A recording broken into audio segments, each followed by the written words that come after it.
1.2 million Kenyans sign up for this unit trust, and asset base is around 254 billion shillings. 1.2 investors currently in money markets. Yeah. In 10 years ago, they were just 84,000. Yeah. That fund manager, their basic work from the person at the front to the end person who's making this asset allocation and rebalancing, they are able to realize opportunities in the market and take advantage of it. The investments that you, with your money, when you go, because of economies of scale, you'll be told, no, yours is much less for me to give you this investment. So I would say it's good to be bold. It's good to do your own investments. You can get those rates, but you might miss out on opportunities that are coming in, coming out. Yeah. You might also just not be able to access some investment that a fund manager will be able to access because they're able to amass all this amount of money and reinvest it.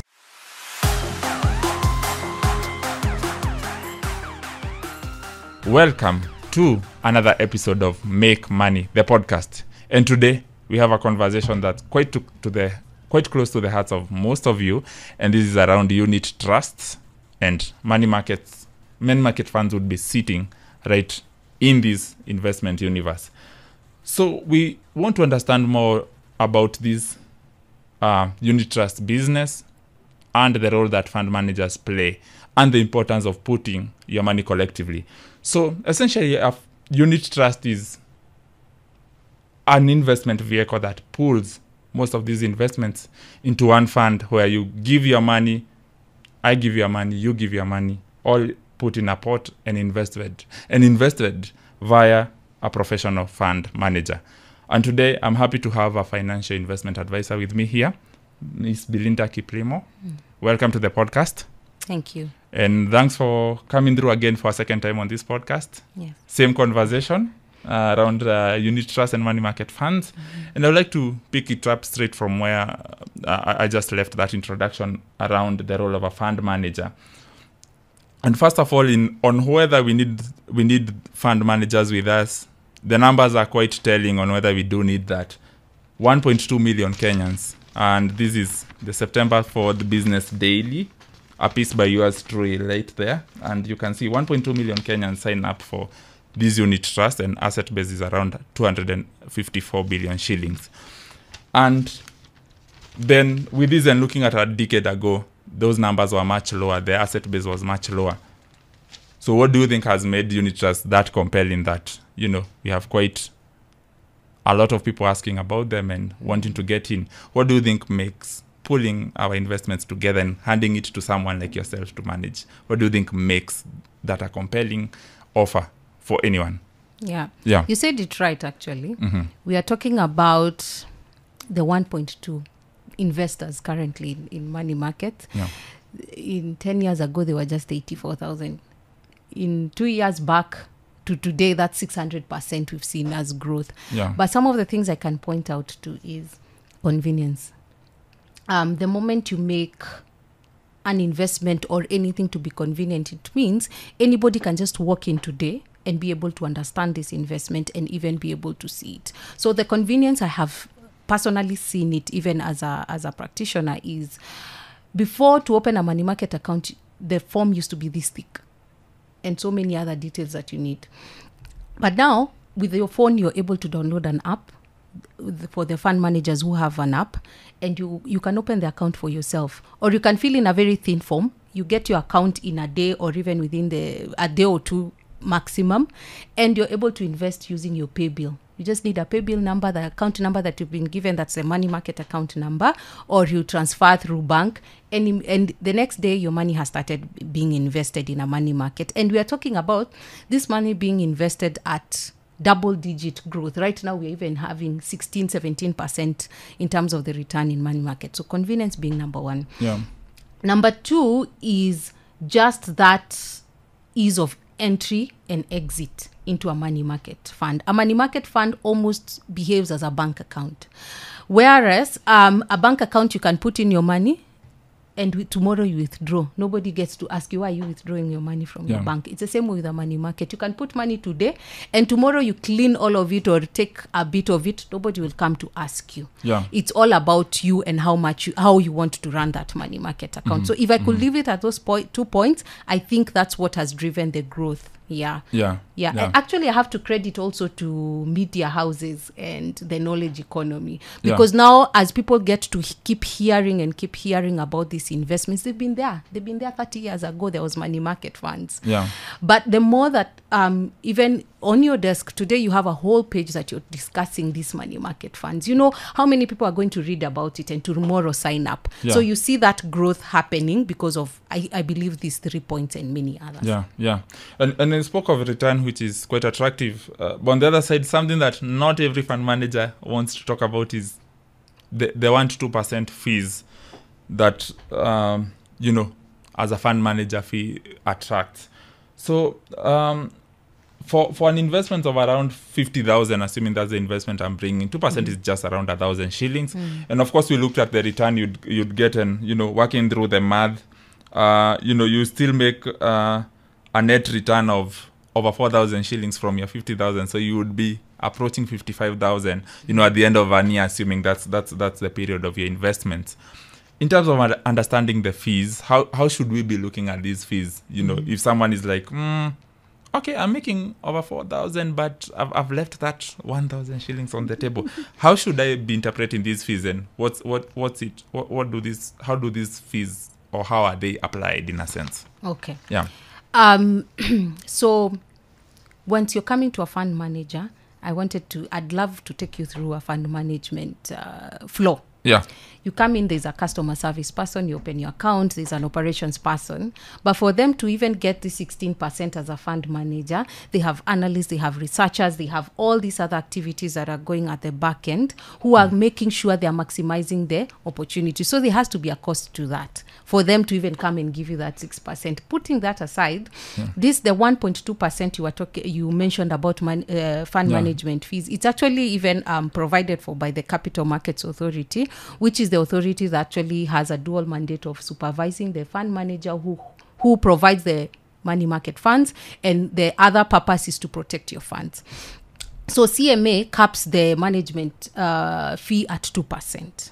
So one money market fund manager can be asking for 1.5%. Another one, the maximum is 2%. But now this, whether it's 1.5, whether it's 2%, it does not really factor in the return. You see the 50,000 you are calculating, and you got 4,000 shillings, 4,250 thereabout, using 16% return. That 16% that a fund manager has provided has already factored their management fee. So they've gotten beyond 16% for them to come and give you the 16%. So when you're looking at it as an investor, you should just put your amount, which is a 50,000, plus the return, which is a 16%. Then, of course, a tax of 15%, and you get your net return. So the management fee should not really worry you unless you want to go alone. You spoke of the knowledge economy, and I like it, and allow me to grab one of the dailies here at Nation, and we go fund managers will display their rate of returns, their day yield, their annual rate of return, and there's a lot of detail offered already that someone can plug into and get into these investments. But you realize there's quite a number of players here. We have over 30 fund managers, each with their own unique fund, be it a money market fund, might be a fixed income fund. For someone wanting to get in, and the approach that I use mostly is someone ask about, unit trust, money market fund, whichever of the fund. I'll mostly refer them to either what I've used before or what I'm thinking of using, or I would share contact. But for someone coming at it, green in a sense, you don't have someone to speak to. It's all the knowledge that's there, and it's quite a lot to choose from. There are over 30 fund managers. What differentiates one from another, and what are the factors as a person should I be looking at and be like, okay, I'll get into this one and not this one because I feel X and Y are my reasons. What for you are the top reasons in differentiating these products that I rather choose A instead of B, or even choose E instead of A, as much as it might be the big one or the talk of town? what are those factors that help explain the differentiation and where I get in and where I don't get in for you? Yeah. Okay. We could start from this point, yeah? When you're thinking about getting into a unit trust, first of all, you ask, today Google money market fund providers in Kenya. As you say, there are so many, and they're actually required to publish on the dailies, whether it's Nation, Business Daily, all the dailies really. You first look at, are they licensed? Because first, for it to be called a money market fund, it needs to be licensed, and the licensor is Capital Markets Authority. And for you even to just get into Capital Markets Authority today on their website, you'll see all the fund managers. You'll even see their license numbers, and when they started, how much they're holding, where they're reinvesting. So that is information, I believe, as an investor doing due diligence, you should look at the license and all that. The second thing you should look at is convenience. You're a busy person. Yeah. And money markets have that ease of entry and exit. You need your money. How convenient is it to access your money? And how even convenient is it to get to contact this fund manager that you opened an account with? When you send an email, for example, do they have an email? Are they replied to? Is the app functional? Do they have the USSD codes? There are so many ways that you can access your account. How convenient is that for you? Because you can find maybe there are some people who have even multiple money market accounts, or even you, as a fresh person, you might want to do maybe one money market, you want to leave some money, or the other one you want to use it often. Then that convenience, you ask yourself, if I don't want to access this money so much, perhaps you go to a money market fund provider who is not giving you all the apps and access that you may want. Maybe to withdraw, you have to write an email. Mm-hmm. And because you're busy, you will not be too quick to do that. But if it's money you need to access any other time, go for a fund manager who's giving you access on you withdraw today, you even get your money within the day or even the next day. Yeah. So convenience is the second one. The third one is the rate. You work so hard for your money. Mm-hmm. And that money, you want it to grow a little bit. So if you're looking at your money growing, ask yourself, how much rate are they giving back to this money that I've reinvested? What gains are they? So you will find that we are doing between even 9% to 17% of all licensed fund managers. When you put your money, anytime you have money, every year there's an inflation that hits that money, and inflation is really reduction in the purchasing power of your money. Yeah. So you've put your 1,000, your 10,000 today. In a year it will be less because of inflation. So if you're putting it to be invested, it should not be eaten by inflation. It should be above that inflation rate of the country. Let's give a scenario. The inflation rate currently is between 4 to 5%. Yeah. So if a fund manager's rate is 9%, it means your real return is reduce 5, so your real return is about 4%. That's your real, if you are to call it profit, that's your real profit. But a fund manager that's giving you 16%, for example, and you reduce it with the 5, you have 11% of net profit that you're getting, removing the inflation. So what return are you getting for that money you're setting aside to grow? Yeah. So 3, convenience, license, and return. I would start there. All right, great. And to go back to our example using 50,000 shillings and looking at your net return of around 4,250, assuming a rate of return of 16% for a particular period, there are some people who sometimes they might call themselves bold, or we might refer to them as bold, who might be, there's the 1,000 I gave up in fees. Maybe I would have pushed my return by myself at, to over 5,000 shillings. Do you think someone going at it alone, investing alone, say, I know you guys maybe go and find a fixed deposit account. I can do it by myself. I can go buy a bond by myself. Do I really need to be, giving up part of my assets to a fund manager, a professional fund manager, while maybe I feel I'm good enough to walk this journey alone? Do you feel one lets themselves down perhaps for being a bit bold and, missing out on the opportunities presented by, a vehicle that can grow in terms of pooling? It's a pot that can be larger, than any amount I can have by myself. You might have 100,000 and feel it's compelling enough to get into bonds by yourself, or try to go to a bank and look for a fixed deposit rate of return. But we are talking of an asset class with over 450 billion shillings. So they are packing quite some power. Yeah. then do you think is there any need for boldness to be like, maybe I shouldn't be giving up the 1 to 2% and just do it by myself, and maybe seek the highest of return in a sense, but are there things I could be missing out if that's the path I choose? Yeah. It's not a bad path to choose. But I would ask you this. Let's go back to you. Yeah. We are here for a half an hour or so. Also, yeah. After this, I believe you're going to do your briefs and whatever else you needed to do. Yeah. It will be 5, it will be 6 o'clock. Yeah. As we are seated here, the market is moving.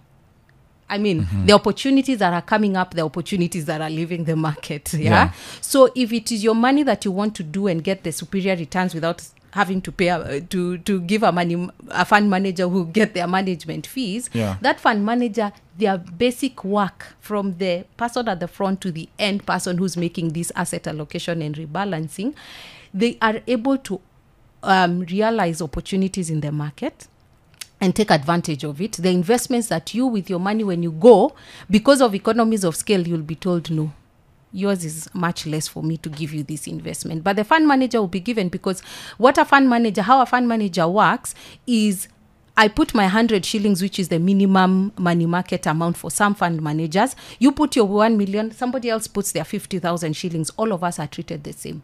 We all get the 16%. But I come with you come, somebody else comes with your 100,000 and they say, I want to do it myself. You'll get a bond, and the highest bond is 18.43% currently. Yeah. Then they'll go to another investment like a fixed deposit, or what you call the commercial papers.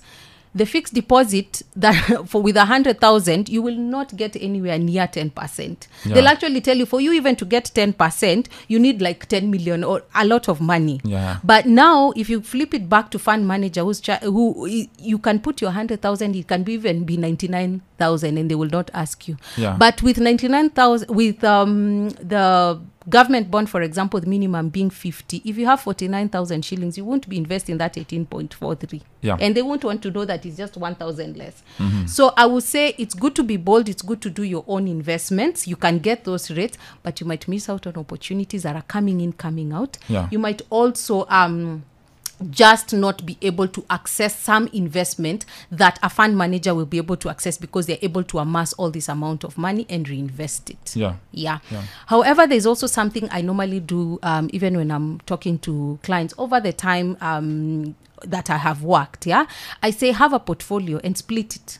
You can have some of your money in a money market fund with a fund manager, so that you're getting the opportunities. You're not losing out on those opportunities, and you're gaining on compound interest. And I hope we'll have a discussion on the miracle of compound interest. To have compounding and the time value of money. And the time value of money, yes. And how that graph just gets to a point and just takes its own life. Then a portion of your other portfolio, you can now put it into taking advantage of you going to your own investments and taking advantage of the investing alone. So you're not losing out by going into money market funds, but also a portion of your other investments are going into the single investments, if I may call it that. So for you, it's pretty much diversification. Don't just ignore the bonds, doing it by yourself. Have a money market fund and have something else. You have 250 opportunity to get 250,000 this year. 250,000, for example. You can put 50,000 in an MMF, leave it to grow. Then you have another 50,000 that comes in, look for a bond. You see, that way that's a portfolio of 100,000, but you have taken advantage of both. Whether the MMF, because the rate fluctuates, goes down from 16 to 15 and the bond is giving you 18, you're gaining in both ways. As we come towards wrapping it up, I would like to go back to our 1.2 million Kenyans. We spoke of this number being less, a decade ago, being even less than 100,000 people. The asset base has equally grown the same way. We are at 254 billion shillings. And just remembering, just a quick retrieve of the data I might have. We are now seeing unit trust rivaling other asset bases, other institutions. The likes of the NSSF are, the assets in there are about to be surpassed very quickly by money market funds and unit trust, and the whole universe of collective investment schemes. We are pushing on 60 million Kenyans, but we only have 1.2 million Kenyans. what do you see as the potential? We keep getting the interest. Same way I was telling you, you'll get quite a lot of interest. People want to learn about these money market funds. How do we get in? What do you feel then is the potential? And another point, of course, to observe is banks themselves have started, doing unit trust. I think 5-10 years ago, I don't think any bank would entertain you if you went there with an idea of I'm thinking you guys can run a unit trust. They'll be like, nah, we'll just do our thing with fixed deposits, pay out from that and get sorted. What do you feel is we are perhaps still on the runway? What do you feel we can get to with unit trust and money market funds and the likes? What do you feel is the opportunity there? The future is bright. Thank God for knowledge economy, right? Yeah. Because with knowledge economy, you just put money market funds. Tell me about money market funds. You'll get all the information. There's nothing that is really hidden anymore. Mm-hmm. Those opportunities just to know. You have to know someone to know where to invest and all that. That is available here. So I see with the knowledge economy and access of information, even unit trust just continuing to grow, because you see that ease of entry and exit, that is ability to just have the convenience of having your money market in your phone, your account, being able to see it on your phone, just like banks are able to do. I see that growing a lot. I talk about we've talked about financial inclusion over time, where the financial inclusion was focusing on the unbanked being banked, and that has happened very well. A lot of people are now banked. The second phase of financial inclusion, I believe, is coming up, and I talk about this a lot, is that we now need to move from people having bank accounts and SACCO accounts. There was also that bit of SACCO accounts being really growing, to the next level of people understanding investments and having investment account. And the basic investment I will talk about is money markets, because money markets are so easy to understand and to access. So after having a bank account, I compel people, after having a bank account, have a money market account. Use it for parking a project. You have a project in the couple months or so. Park it there. You have money, you just want to withdraw slowly. Have it in a money market account, because you can withdraw at any time. So I see the knowledge economy really growing that. In terms of the assets under management or the money that's just invested in the money market. I also look at it when you are talking about the population of 60 million. Half of it is youth, right? I believe we are almost 50%. If I still call myself a youth, I'm not sure. But the youth are people who are coming up, they're understanding all this. So I see the unit trust growing a lot. And I believe that's one of the reasons, even banking sector, the commercial banks are coming back, and now you're starting to see them opening their own subsidiaries or unit trusts. And they were not really interested in it before. All right. So growth, I just see growth continuing in money markets. Great. Yeah. And thank you very much, Belinda, for being on this podcast for a second time. Again, I might add that. And we look forward to having more of this conversation, looking back to see, the developments within the space, and we'll for sure catch up with you. Right. And that has been Belinda Kiplimo, a financial investment advisor. And I hope they've added quite the value in understanding money market funds. And this has been another episode of Make Money, the podcast, presented to you by the Business Daily. And catch us all across our platforms now. Business Daily Africa, Nation.Africa. You're on Spotify. You might see some of these videos on TikTok. New to this season, we've gone audio visual, and that gives you more opportunity to catch us, get some nuggets of investing. And Belinda, once more, thank you for being on the podcast. Thank you for having me.